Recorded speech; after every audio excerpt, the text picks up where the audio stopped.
ये बात last video की नहीं है, मैंने काफी सारी वीडियोस में आपको ये बताया है कि जब मजिस्ट्रेट को कंप्लेंट मिलती है तो उसके पास क्या क्या ऑप्शन अवेलेबल होते हैं। इन्वेस्टिगेशन का वो ऑर्डर कर सकता है under section 174 subsection 2 non cognizable offence की अगर मिलती है कंप्लेंट। अगर मिलती है कॉग्निजेबल ऑफेंस की कंप्लेंट तो अंडर सेक्शन 175 सबसेक्शन 3 इन्वेस्टिगेशन का ऑर्डर कर सकता है।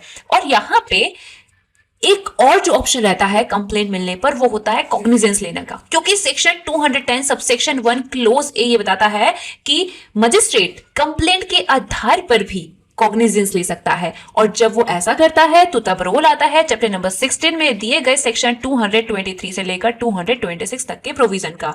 बीएनएसएस की ये प्रोविजन आज की वीडियो में हम डिस्कस करेंगे।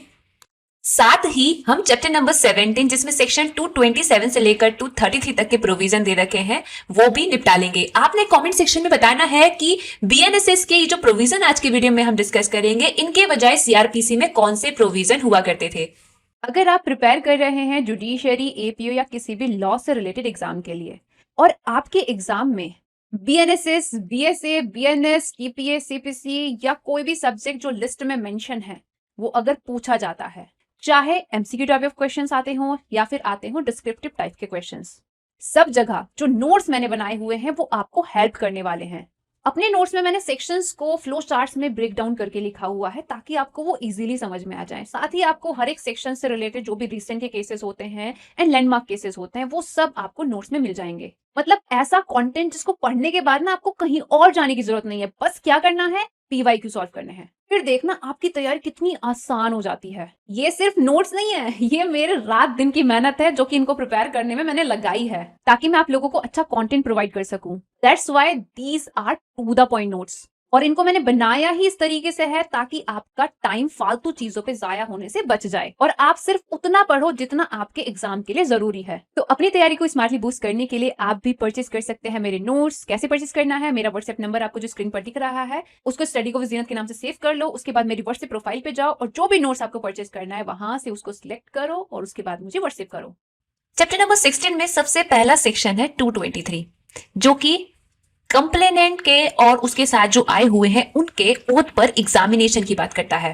और ये एग्जामिनेशन सम्मन इशू करने से पहले किया जा रहा है। एक्यूज को बुलाने के लिए जैसे सम्मन वगैरह जाएगा, कहाँ जाएगा, सेक्शन 227 में, तो उससे पहले ये चीज हो रही है। पहले ही मतलब कंप्लेनेंट का और जो उसके साथ आया हुआ है विटनेस वगैरह उसका एग्जामिनेशन मजिस्ट्रेट कर रहा है ओथ पर। तो क्या कह रहे हैं, ये कह रहे हैं कि जिस मजिस्ट्रेट को जुरिस्डिक्शन है अगर वो ऑफेंस का कंप्लेंट पर कॉग्निजेंस ले लेता है तो तब उसकी ये रिस्पॉन्सिबिलिटी बनती है कि जो भी कंप्लेनेंट एंड अगर कोई विटनेस उसके साथ आया हुआ है तो वो उसका क्या करे, तो वो उनका ओथ पर एग्जामिनेशन करे।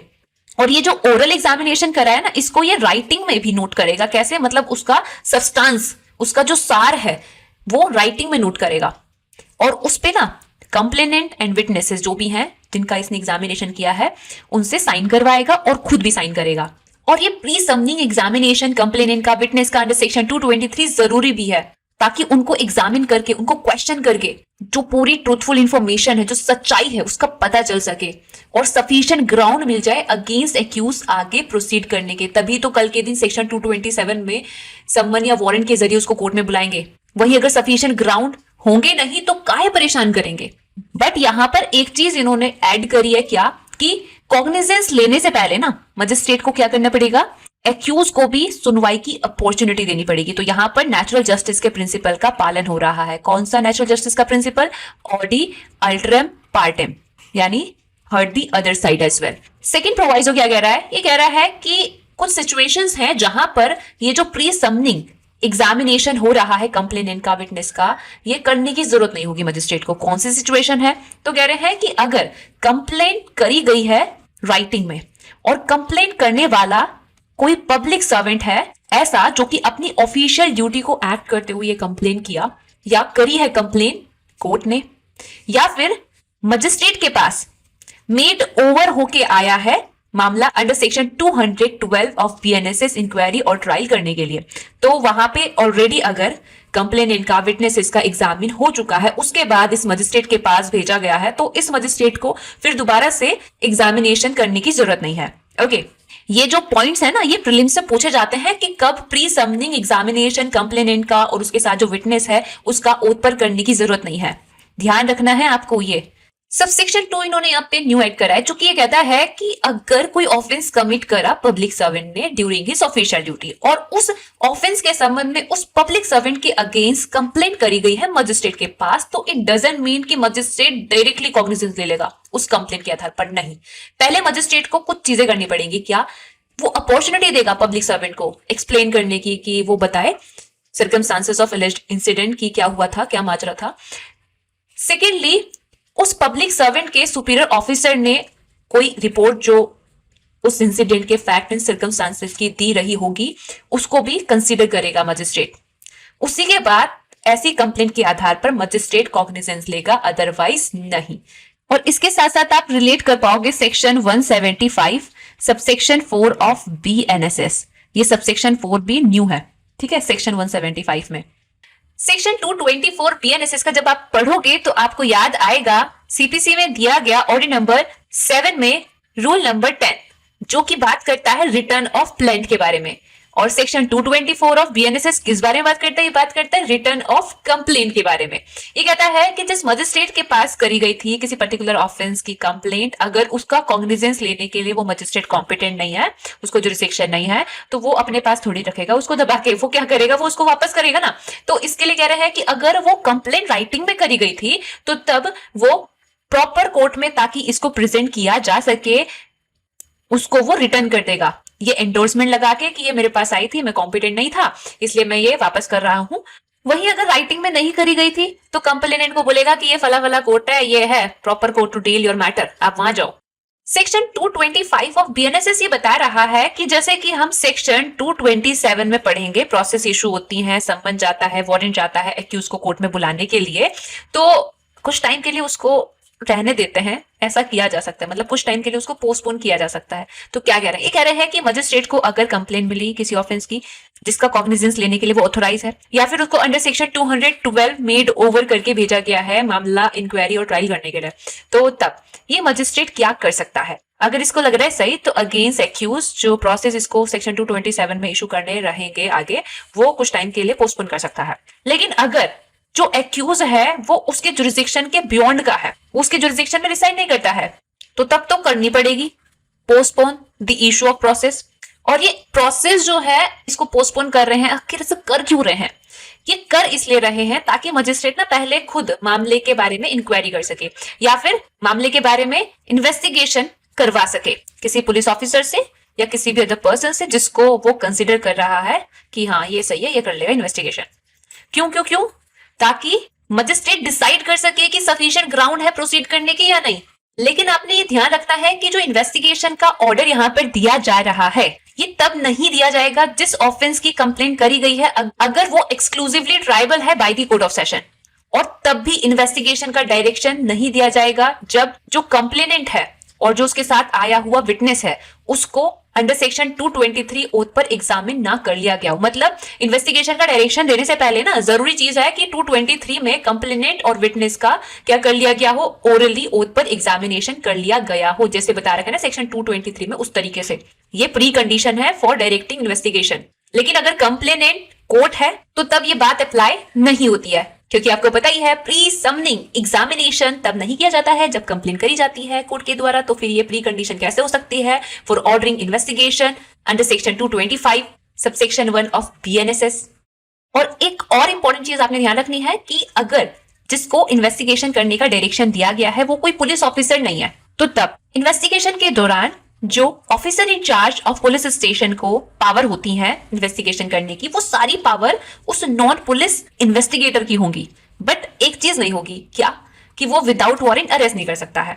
ऑलराइट। वहीं अगर जो मजिस्ट्रेट है वो खुद इंक्वायरी कर रहा है तो ड्यूरिंग इंक्वायरी वो विटनेसेस से ओथ पर एविडेंसेस ले सकता है। वहीं अगर जो ऑफेंस है अगर वो ट्राइबल है बाय कोर्ट ऑफ सेशन, जैसे कि उसके संबंध में इन्वेस्टिगेशन का डायरेक्शन नहीं दे सकता है बट इंक्वायरी तो कर सकता है ना, तो तब मजिस्ट्रेट को क्या करना पड़ेगा? तो उसको ना बोलना पड़ेगा कंप्लेनेंट को कि भाई तुम अपने सारे विटनेसेस को ले आओ, और फिर वो उनको क्या करेगा? ओथ पर एग्जामिन करेगा। ये चीज आपने ध्यान रखनी है, ये प्रीलिम्स से पूछी जाती है। इवन ये जो पूरा सेक्शन है ना, पूरा सेक्शन ही इंपॉर्टेंट है। अब सेक्शन 226 डिसमिसल ऑफ कंप्लेंट के बारे में बात करता है। ये कहता है कि ओथ पर जो एग्जामिनेशन किया कंप्लेनेंट का और जो विटनेस उसके साथ आए हुए थे उनका, वो करने के बाद, और अगर कोई इंक्वायरी वगैरह सेक्शन 225 में मजिस्ट्रेट ने खुद करी या फिर इन्वेस्टिगेशन कराई, तो वो करने के बाद अगर मजिस्ट्रेट का ये ओपिनियन रहता है कि कोई ग्राउंड है ही नहीं प्रोसीड करने के, तो तब मजिस्ट्रेट कंप्लेंट को डिसमिस कर देगा, ब्रीफली इस चीज के रीजन रिकॉर्ड करके कि आखिर उसने कंप्लेंट को डिसमिस क्यों किया। और ये जो डिसमिसल ऑफ कंप्लेंट हो रहा है ना यहाँ पे, इसका under section 439 of BNSS revision हो सकता है। और ये भी आपने ध्यान रखना है कि सेक्शन 226 ऑफ बीएनएसएस में ना कंप्लेंट को यूं ही डिसमिस नहीं कर देंगे। मतलब क्या है मेरा ये है कि देखो, रीजन बताएंगे ये तो पता है, ठीक है, अगर इंक्वायरी करी है कोई या इन्वेस्टिगेशन करी है तो आखिर उसका रिजल्ट क्या निकला वो भी कंसिडर करेंगे, ठीक है। तो ये तो तब की बात है ना जब इंक्वायरी करता है या इन्वेस्टिगेशन करवाता है।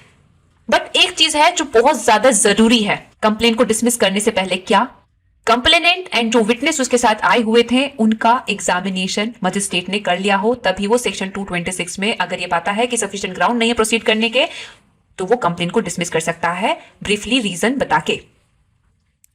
अब आता है हमारे चैप्टर नंबर 70, जिसमें सेक्शन 227 से लेकर 233 तक के प्रोविजन दे रखे हैं, जो कि बताते हैं कि मजिस्ट्रेट के समक्ष अब शुरू होगी प्रोसीडिंग और उसके लिए क्या क्या चीजें हैं जरूरी। तो सबसे पहले सेक्शन 227 इशू ऑफ प्रोसेस के बारे में बात करता है, जिसके बारे में हमने सेक्शन 225 में पढ़ा था कि पोस्टपोन भी करा जा सकता है इशू ऑफ प्रोसेस को, कि अभी नहीं करे बाद में करेंगे, पहले देख तो लें कि सफिशिएंट ग्राउंड है प्रोसीड करने के या नहीं।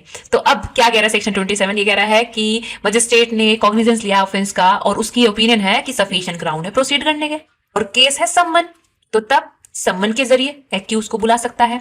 और अगर वारंट केस है तो वारंट के जरिए, अगर ऐसा लग रहा है कि बहुत ढीठ आदमी नहीं आएगा, या फिर अगर लग रहा है कि आ जाएगा प्यार से बुलाने पे भी, तो सम्मन के जरिए उसको बुलवाएंगे।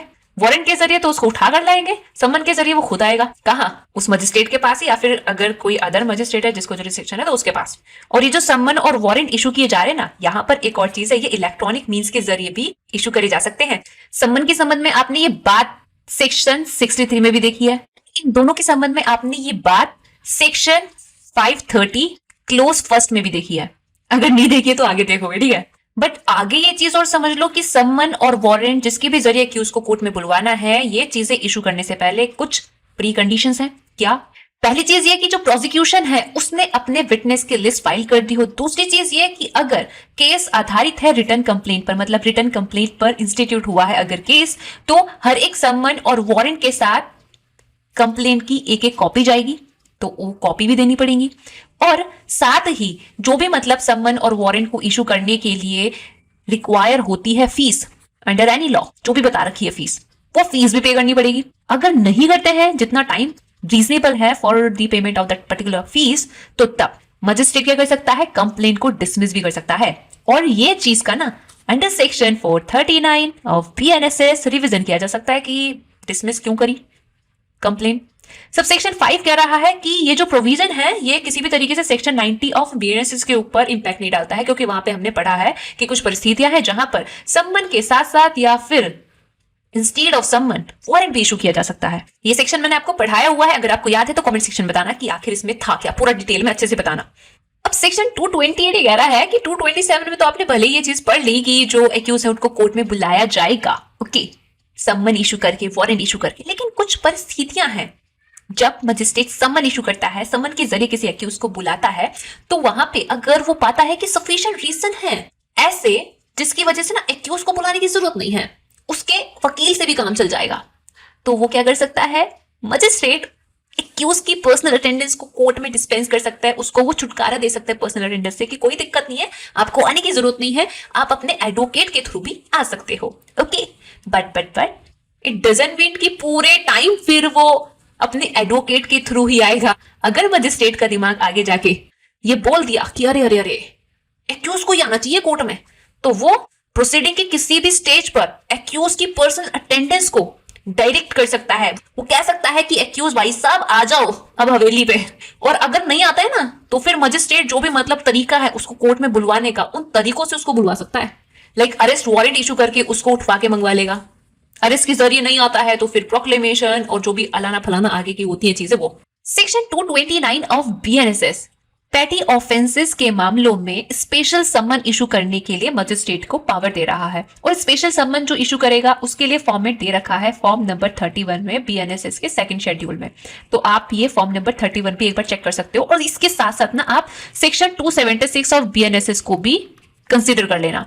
तो सेक्शन 229 क्या कह रहा है? ये कह रहा है कि अगर मजिस्ट्रेट किसी पैटी ऑफेंस का कॉग्निजेंस लेता है और उस दौरान उसकी ये ओपिनियन होती है कि अरे ये तो ऐसा मामला है जिसको मैं समरली निपटा सकता हूं अंडर सेक्शन 283 और 284 ऑफ बीएनएसएस। बताना मुझे कमेंट सेक्शन में कि समरी ट्रायल से रिलेटेड कहां से कहां तक दे रखे हैं बीएनएसएस में प्रोविजन। तो अगर मजिस्ट्रेट की ओपिनियन है कि समरली निपटा सकता है 283 में या 284 में, तो तब मजिस्ट्रेट को क्या करना पड़ेगा? स्पेशल समन एक्यूज को इशू करना पड़ेगा, जिसमें वो एक्यूज से रिक्वायर करेगा कि देख भाई ये बात है ऐसी कि ये हमने तारीख बता दी, इस तारीख को तू हमारे धोरे या तो खुद आ जा या फिर तू आ अपने एडवोकेट के थ्रू, या फिर एक काम कर, अगर जुर्म कबूल करना चाहता है तो राइटिंग में कबूल करके भेज दे हमारे पास, या तो पोस्ट ऑफिस के जरिए या फिर किसी मैसेंजर के जरिए। और ऐसे काम नहीं चलेगा कि बस राइटिंग में आपने ये लिख के भेज दिया कि हाँ मैंने ये ऑफेंस कमिट किया है। आपको ना ये हमने तारीख जो बताई है, इस तारीख से पहले जो स्पेसिफाइड फाइन की अमाउंट मेंशन करी है हमने, जो कि 5,000 रुपए से ज्यादा का नहीं होगा, वो फाइन भी आप भिजवा देना। ऐसे काम नहीं चलेगा। या फिर एक काम करो एक्यूज भाई, आप क्या करो, आप इस चीज के लिए ना आपके बिहाफ पे जो आपका जुर्म है वो आपका एडवोकेट कबूल कर ले। इस चीज के लिए आप अपने एडवोकेट को राइटिंग में अथॉरिटी देकर भी भेज सकते हो, फिर वो आपके बिहाफ पे आकर आपका जो जुर्म है वो कबूल करके जो भी फाइन है वो आप उसके थ्रू पे करवा सकते हो। तो स्पेशल समन जो यहाँ पर इशू किया जा रहा है उसमें इनमें से कोई भी ऑप्शन एक्यूज को दिया जा सकता है, और ये किया जा रहा है पैटी ऑफेंस के मामले में। पैटी ऑफेंस का मतलब यहाँ पर है उन ऑफेंस से जो सिर्फ और सिर्फ कितने फाइन के लिए पनिशेबल होते हैं, उतने फाइन के लिए पनिशेबल होते हैं जो कि 5,000 रुपए से ज्यादा का नहीं होता है, और इनमें इंक्लूड नहीं होता है कोई भी ऑफेंस जो यहाँ पर पनिशेबल है। और साथ ही आपने ध्यान रखना है कि जो स्टेट गवर्नमेंट है वो क्या कर सकती है, यहाँ पर जो मामले बता रखे हैं उन मामलों पर भी स्पेशल समन इशू करने की जो पावर है मजिस्ट्रेट की अंडर सेक्शन 229 सबसेक्शन 1 वो एक्सटेंड कर सकती है। तो क्या कर सकती है state government? By notification specially empower कर सकती है किसी मजिस्ट्रेट को स्पेशल समन इशू करने की पावर यूज करने के लिए। किनके मामलों में? अंडर सेक्शन 359 ऑफ बीएनएसएस जो कंपाउंडेबल ऑफेंसेस बता रखे हैं उनमें से किसी भी कंपाउंडेबल ऑफेंसेस के मामले में, या फिर उन ऑफेंस के मामले में जो कि पनिशेबल होते हैं 3 महीने तक के कारावास के लिए, या सिर्फ फाइन के लिए, या फिर दोनों के लिए। और वहां पर भी एक्सटेंड हो सकती है जहां पर मजिस्ट्रेट ये कंसीडर करता है कि सिर्फ फाइन लगाने से ही जस्टिस हो जाएगी। सेक्शन 230 बीएनएसएस का ये कहता है कि अगर मामला पुलिस रिपोर्ट पर इंस्टीट्यूट हुआ तो तब मजिस्ट्रेट की पहली ड्यूटी ये बनती है कि वो क्या करे, यहां पर जो चीजें मेंशन है उनकी कॉपी फ्री ऑफ कॉस्ट बिना किसी डिले के, जिस तारीख को एक्यूज को कोर्ट में लाया गया या वो खुद आया उस तारीख से 14 दिन के अंदर किनको देनी है free of cost copy? Accused को एंड विक्टिम को if represented by an advocate.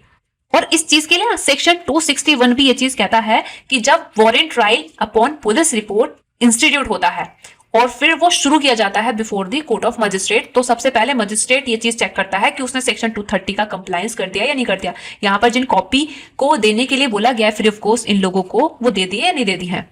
तो क्या है वो चीजें जिनकी कॉपी दी जाएगी? तो सबसे पहली चीज, जैसे कि ये पुलिस रिपोर्ट पर इंस्टीट्यूट हुआ है मामला, उसके बारे में बात कर रहा है सेक्शन 230, तो पुलिस रिपोर्ट की कॉपी दी जाएगी। पुलिस रिपोर्ट मजिस्ट्रेट को करी जाती है forward under section 193 subsection 3 of BNSS. आप मुझे बताना कमेंट सेक्शन में कि एडिशनल पुलिस रिपोर्ट जो होती है वो कौन से सेक्शन में करी जाती है मजिस्ट्रेट को फॉरवर्ड। दूसरी चीज कह रहे हैं कि अंडर सेक्शन 173 ऑफ बीएनएसएस जो एफआईआर मामले में लॉन्च हुई थी उसकी कॉपी भी देनी पड़ेगी। इसके अलावा वो सारे पर्सन जिनको prosecution as a witness examine करना चाह रही है, जिनके स्टेटमेंट पुलिस ने रिकॉर्ड करे थे during investigation under section 180 subsection 3, जिनमें से ना वो पार्ट बाहर निकाल देंगे जिसको बाहर निकालने के लिए under section 193 subsection 7 of BNSS request करी गई थी। साथ ही सेक्शन 183 में मजिस्ट्रेट ने अगर कोई कन्फेशनल या नॉन कन्फेशनल स्टेटमेंट रिकॉर्ड करे थे तो उनकी भी कॉपी देनी पड़ेगी। एंड लास्टली कोई डॉक्यूमेंट या उनका रेलेवेंट जो भी एक्सट्रैक्ट है जो मजिस्ट्रेट को फॉरवर्ड करा गया under section 193 subsection 6 police report के साथ, तो उसकी भी कॉपी देनी पड़ेगी।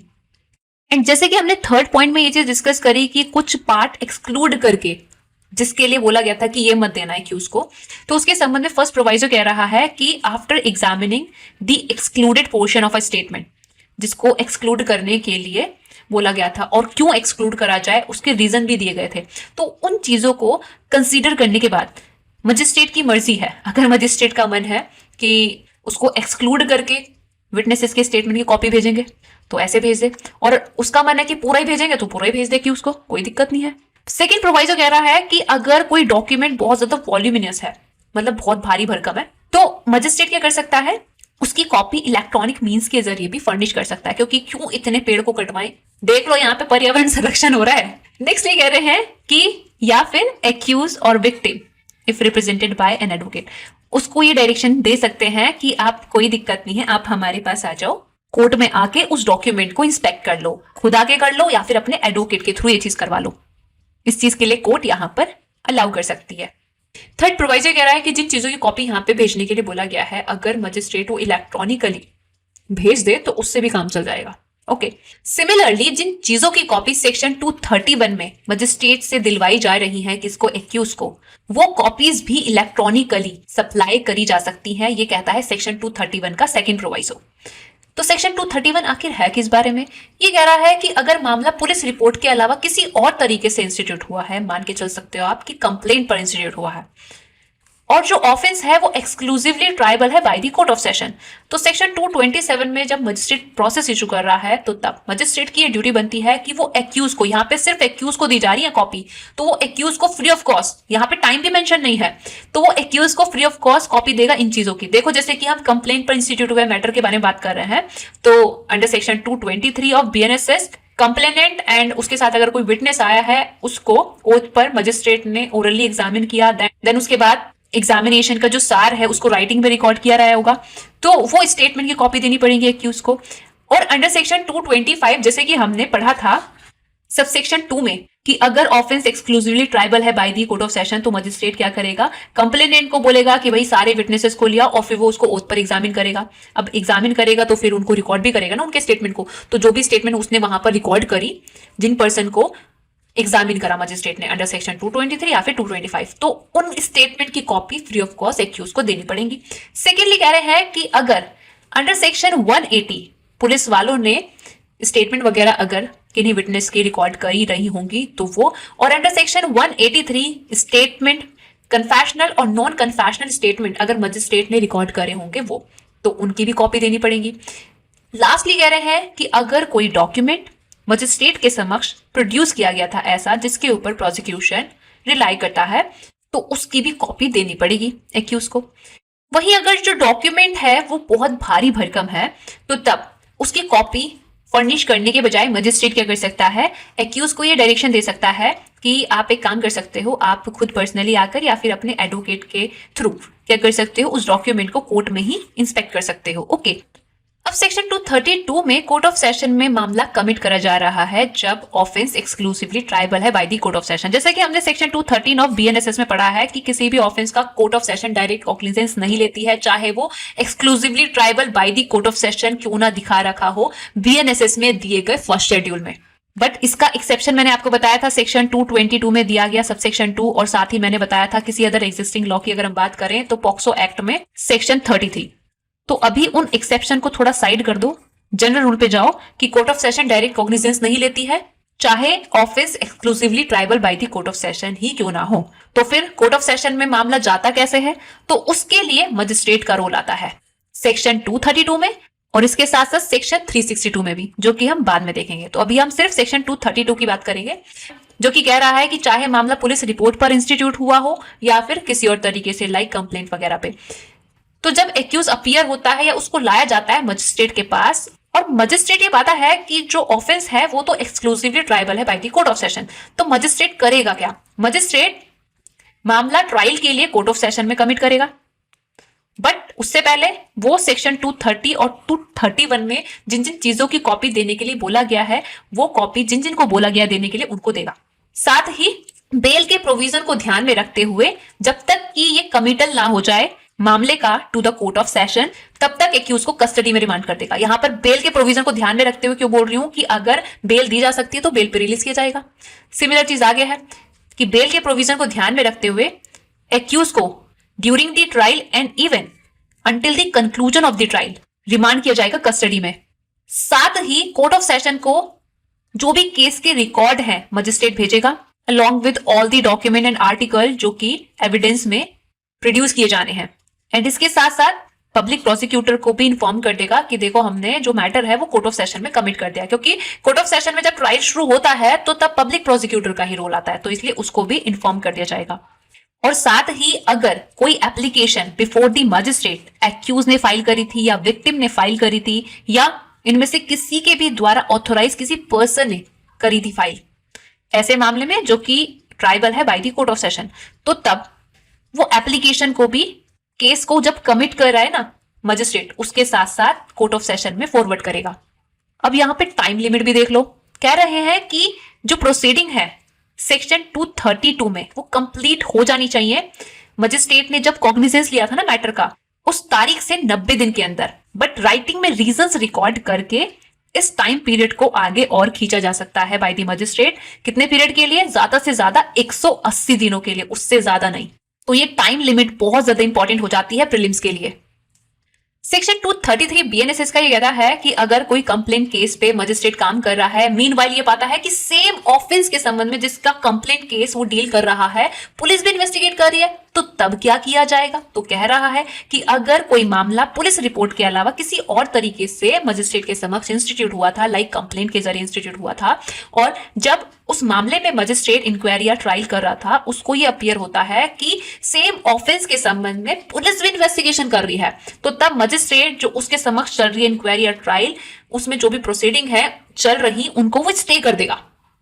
और जो पुलिस ऑफिसर इन्वेस्टिगेशन कर रहा है ना, उसको बोलेगा भाई साहब मामले की रिपोर्ट फाइल करो हमारे पास, पुलिस रिपोर्ट फॉरवर्ड करो।